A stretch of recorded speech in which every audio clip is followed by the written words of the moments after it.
Hi, I'm Scott Brinker. I am the editor of the chiefmartech.com blog and the person known for this crazy MarTech landscape that's been produced over the past, since 2011, growing from a couple hundred MarTech solutions that we knew to, as of recently, more than 13,000. So the primary result I got from this is initially it was just me learning and understanding the industry, which indirectly helped me a lot in being able to drive my business as a SaaS entrepreneur, and then ultimately open up new career opportunities in launching a MarTech conference and the job I currently have at HubSpot with their platform ecosystem.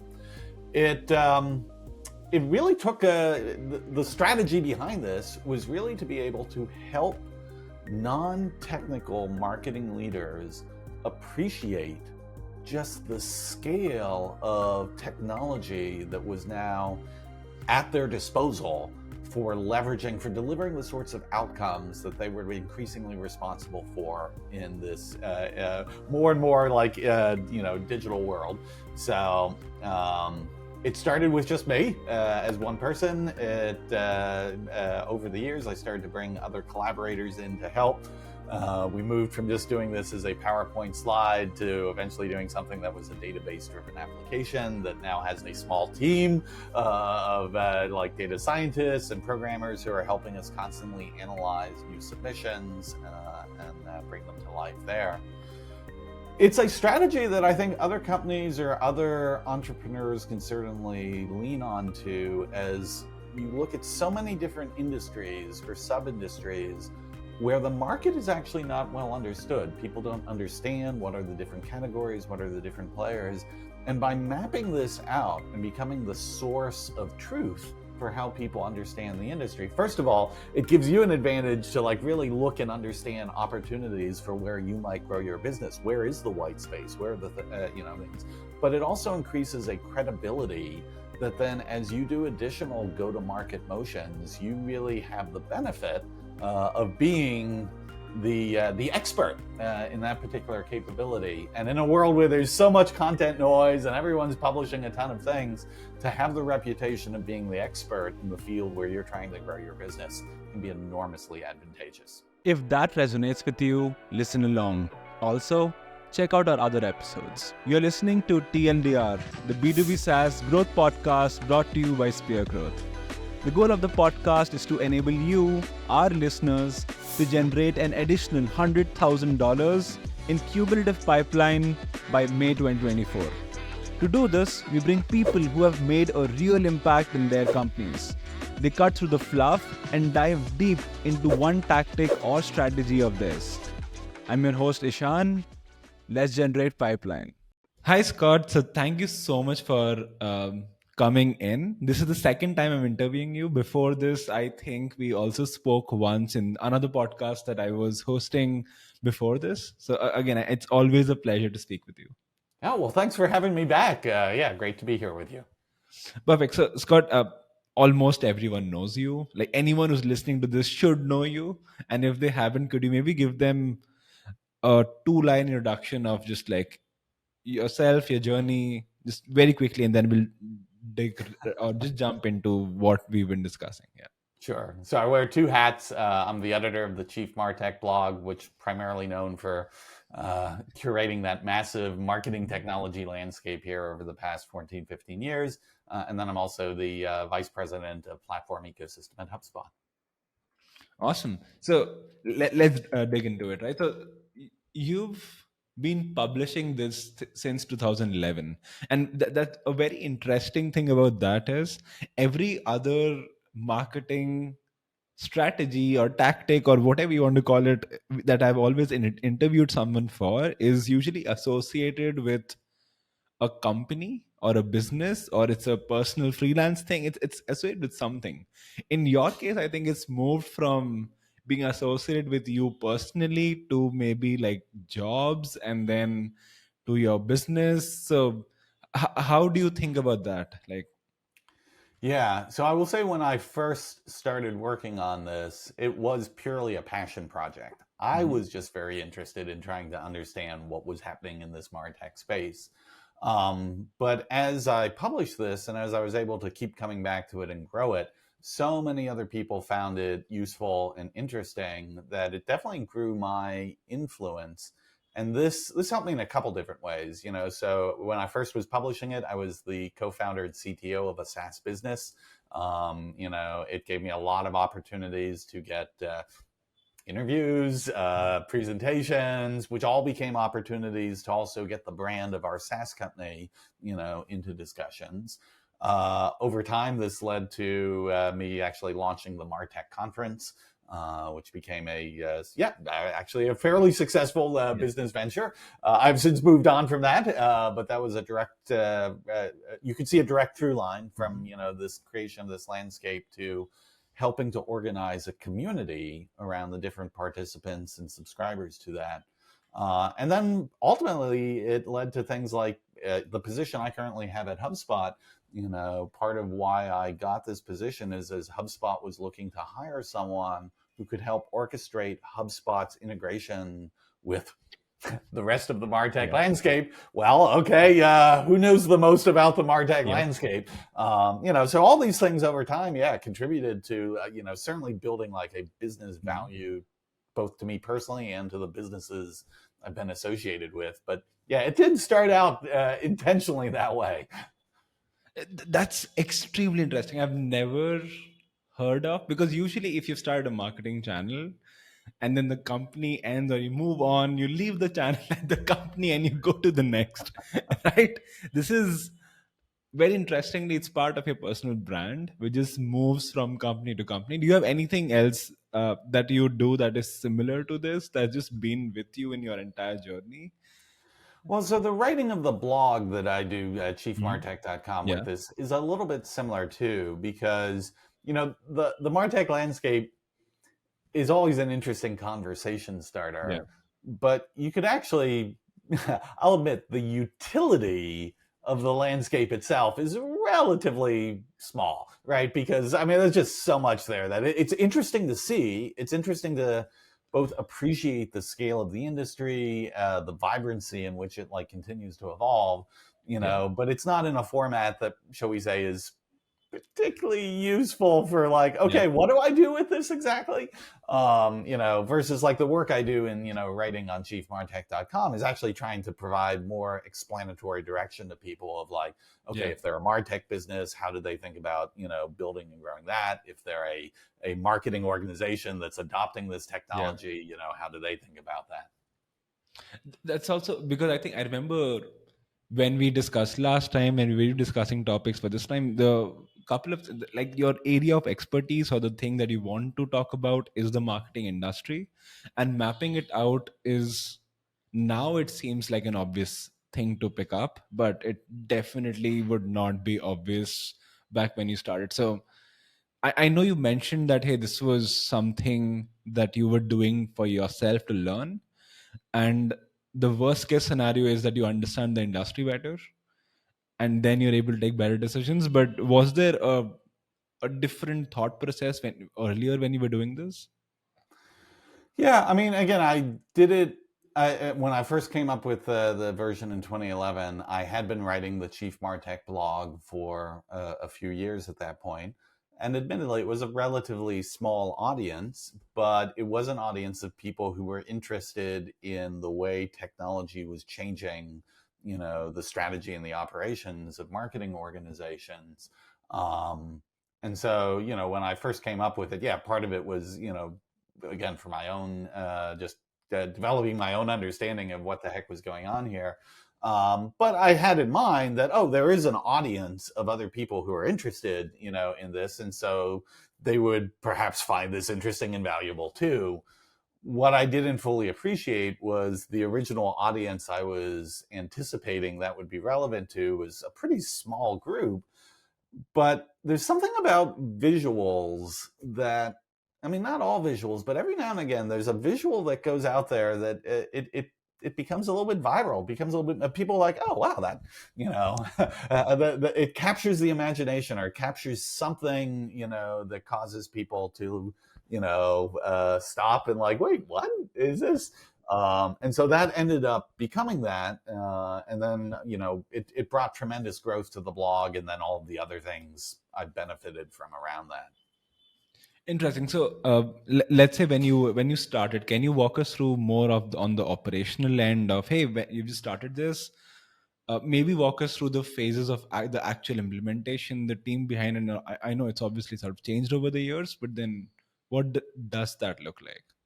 Yeah. So, I mean, originally it was me starting with the idea of the categories. What are the Mhm. different kinds of marketing technology that marketers use? Because I wanted to show that there's a wide variety Yeah. of things. It's not just like, oh, I have a marketing automation system or I have a CRM.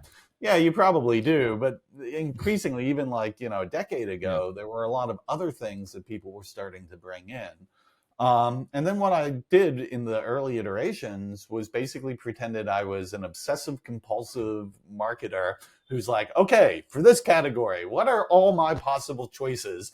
And I would go into Google, I'd be looking at, who was sponsoring different conferences for Hmm. marketers in that space, and I'd start to collect them. And when I, published the first version, and this has happened every year since then too, is okay, I published it based on all the companies that I had been able to discover.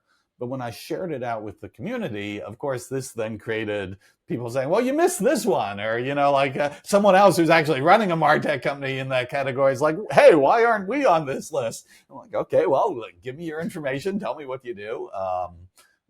So it started as a very, very manual process. As it grew over time, I started to work with other collaborators who were both helping me find and collect and vet, Yeah. who was on that map. Um, yeah, to the place where we are today, now managing like well over 10,000 of these. Yeah, where we have a site where we collect this information. We have a team that does a very rigorous process of evaluating them. We're constantly going back to see like, Yeah. okay, which ones are still around, which ones have churned away. So it has become a small production at this point, but yeah, it started with a single PowerPoint slide, really. Wow. And if you can share, how many people are there in the team that just works on this? And like from a pure of execution standpoint, if you're open to sharing this, right? So what does the team look like? How long does it like? Does it take? It probably take months, right? So and It's how? now ongoing. Yes, it's a year-round effort. Okay, so there's probably four categories of folks involved in this. Mhm. So Franz Riemersma has become my co-collaborator on this over the past couple years, and so we Mhm. jointly architect the whole thing now. We then work with a bunch of other like contributors, so Mhm. companies like G2 and Clearbit, Cabinet M, is another, basically other companies that are also collecting Mhm. data in this space. We've developed data sharing arrangements with them.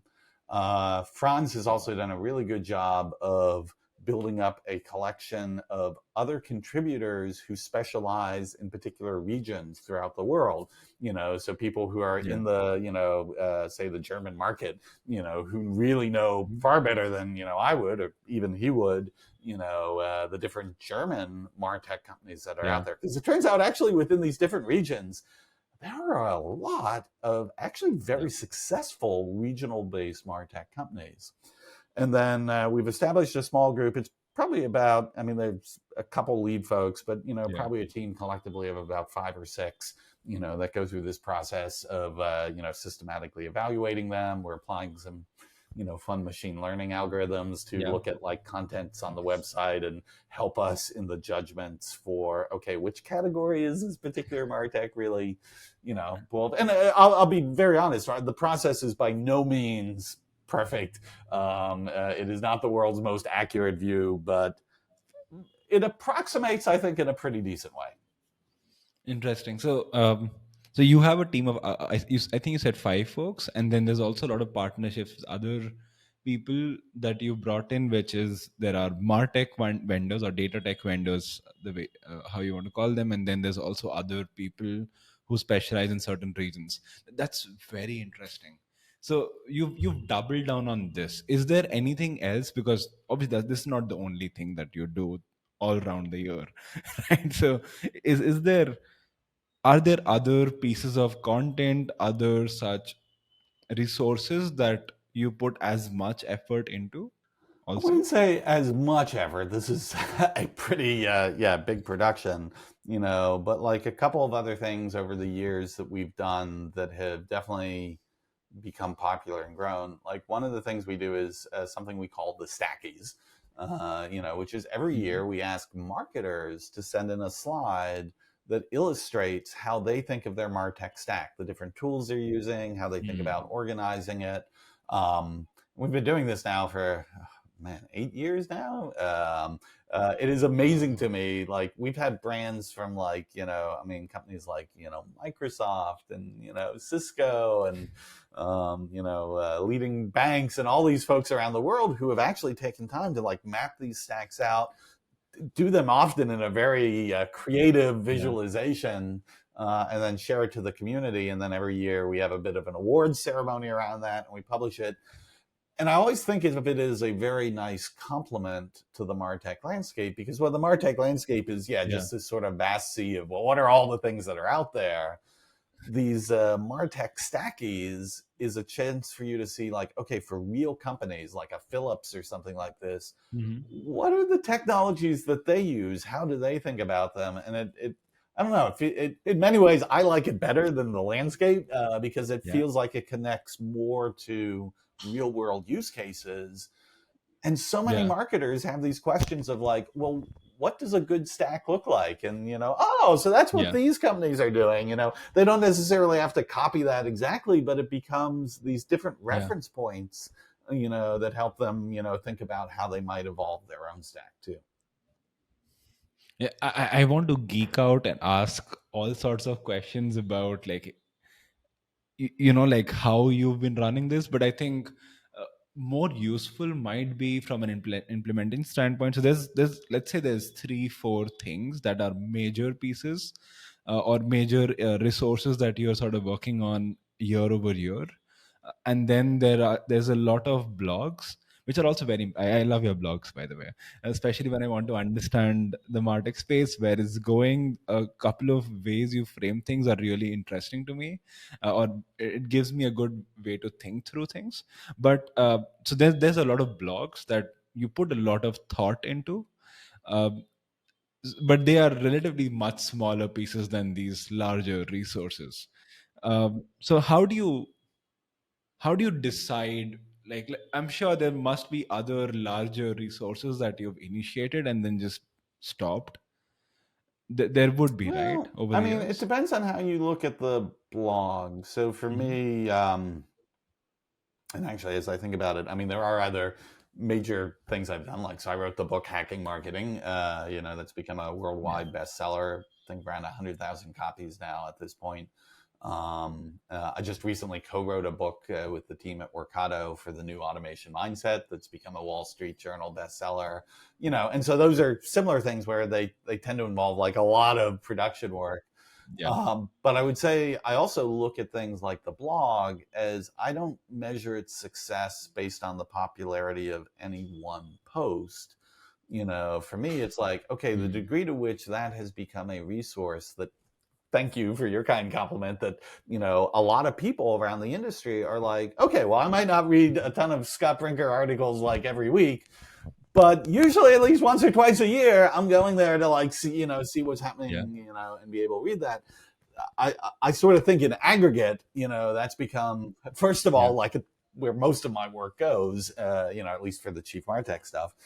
And also, I Yeah. think a reasonable value. But you're right, even if I looked at that total audience, it's still a fraction of probably the number of people who have like somehow Yeah. got in that MarTech landscape. I think the value exchange is very different because, yeah, landscape's interesting, but Yeah. again, limited in its value that Of you course. get from it, right? Yeah. Yeah.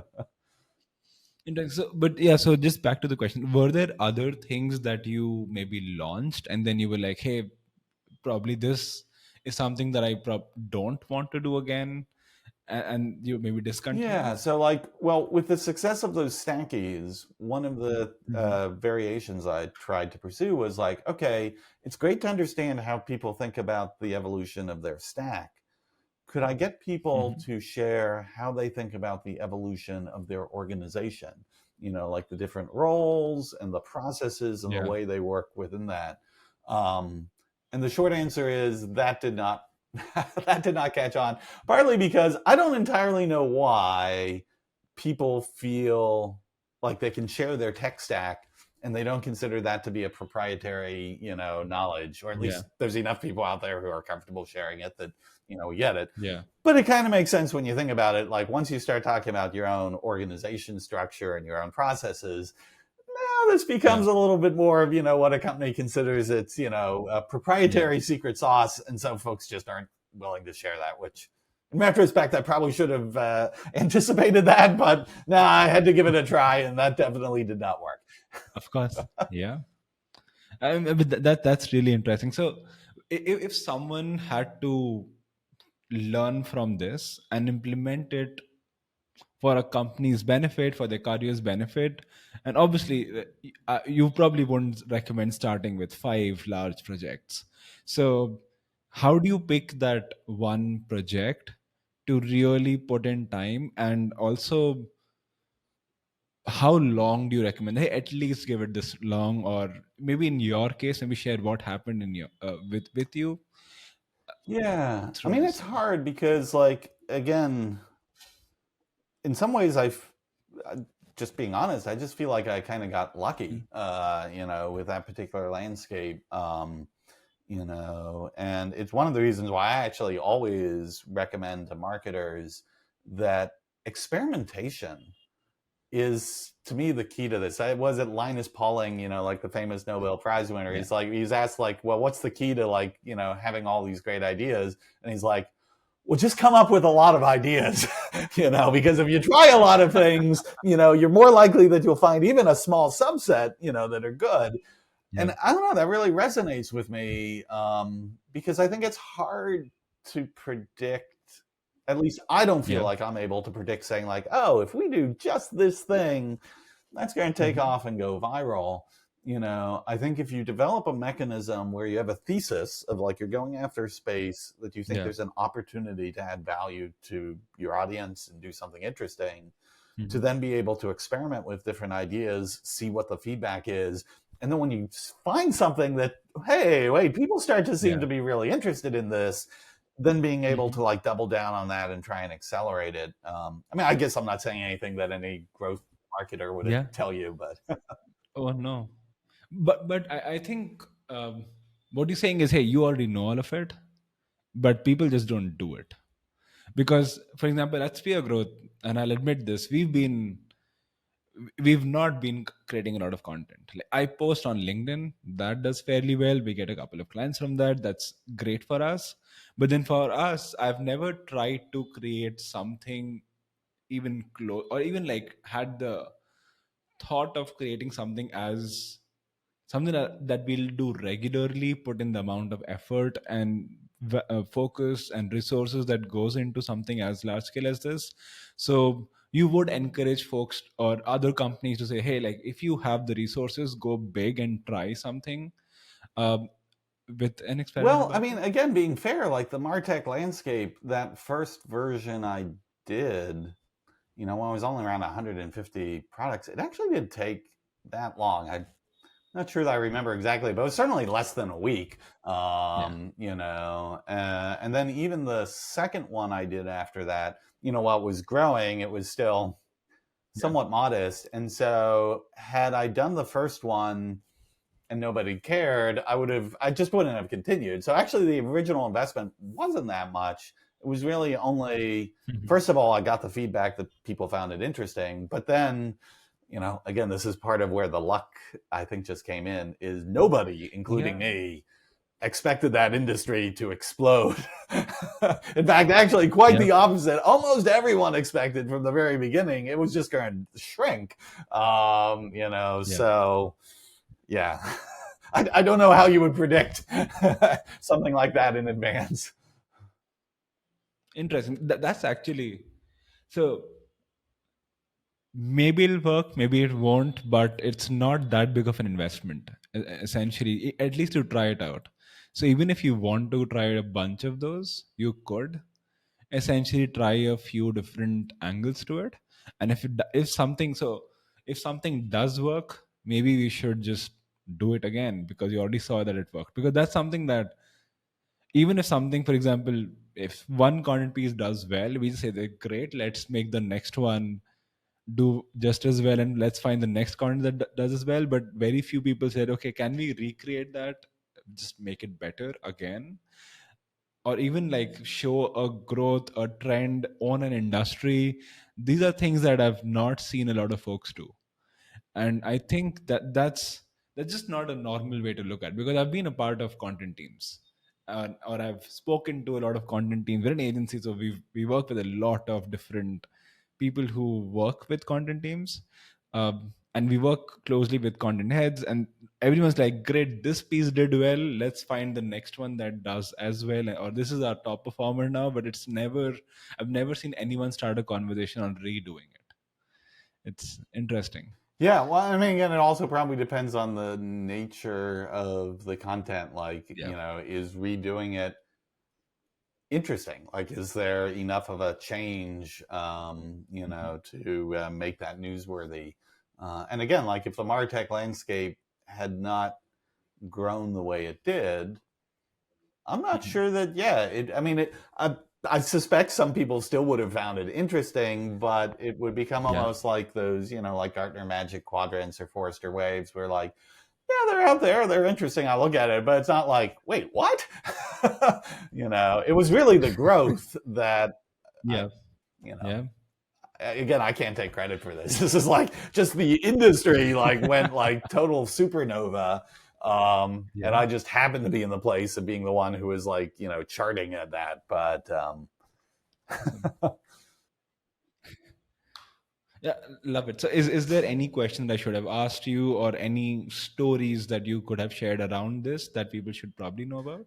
I think the one thing I just add in that was my big takeaway from this, because I do see other content that other companies do that follow this similar pattern, is a lot of the content you see out there is where people run a survey and they ask people how they feel, and then they publish those results. And I'm not saying that those things aren't interesting, but they are so dependent on how are you asking the question, who are you getting it to, what are their biases, how do they understand it, and very often, like when we ask people, like in the case of MarTech, like, oh, well, how many MarTech tools are you using? People will be like, oh, we use 2. And then like when you have things like some of those SaaS management platforms that people then connect and they're tracking actually all of their subscriptions, it turns out, no, they're not using 2, they're using like 200, and so one of the things I've always appreciated about the MarTech landscape as an example of this like empirical data is if you ask people every single year around the MarTech landscape, is this going to grow or consolidate? Almost everyone, if, like the more expert they were, the more they're like, oh, it's going to consolidate. Totally. Yeah. And my take had always been like, well, maybe it will consolidate, but how about we just keep looking at the data, right? I mean, and so this landscape every year being like an empirical data exercise of like, okay, I don't care what people think is going to happen.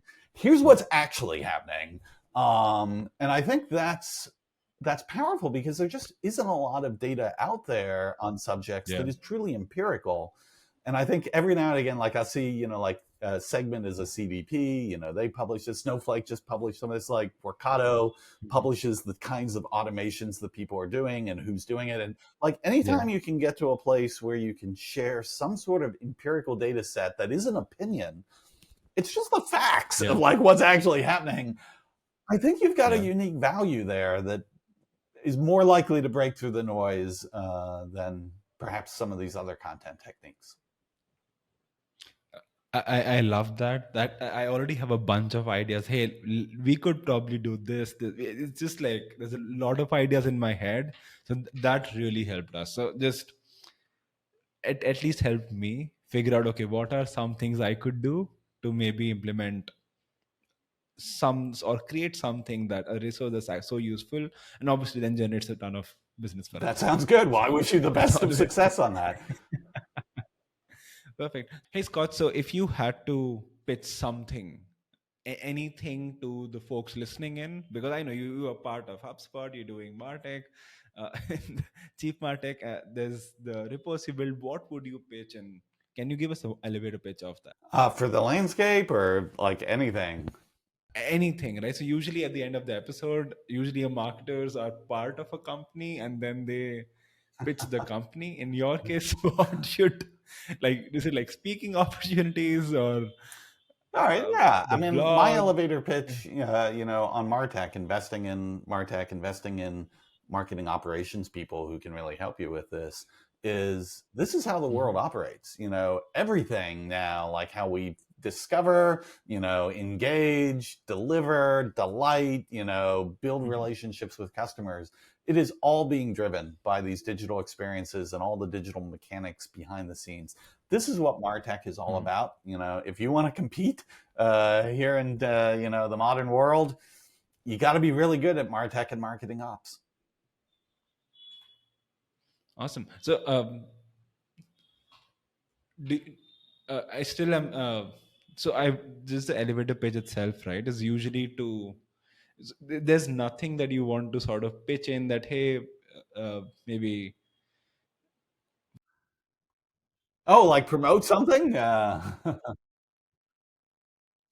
Okay. I would highly recommend people submitting a MarTech stack to the next 2024 Stackies, partly because it's a great contribution to the community, which we'd be very grateful for, but also because part of the reasons why marketers submit these Stackies is it becomes a way for them to help recognize the vendors that they feel they're getting good service from and perhaps not recognize the ones that they don't. It also becomes a way for them to attract talent, as they're looking to bring on more like marketing and marketing operations talent. Yeah. Having one of these Stackies out there becomes a way like, hey, this is what our brand is doing and how we're thinking about this. You want to come and join us, Yeah. And even more broadly, again, because these things get so shared, they are kind of, it's a little bit nerdy, but they're kind of a brand, channel opportunity as well, too. Awesome. Love that. Thank you so much for doing this again, Scott. Thanks for having me, my friend. Thank you for listening to the TLDR podcast. In case you're wondering, Spear Growth is a marketing agency. We help B2B SaaS companies like yourself with ads and SEO. Check out our website at speargrowth.com. That is SPEARGROWTH.com. Just like this, every episode starts with a 1-minute summary of what we discuss. Pick the next episode to listen to based on what you can implement right away. And after you implement any of these tactics and see an impact, we'd appreciate you drop us a note on podcast@speargrowth.com.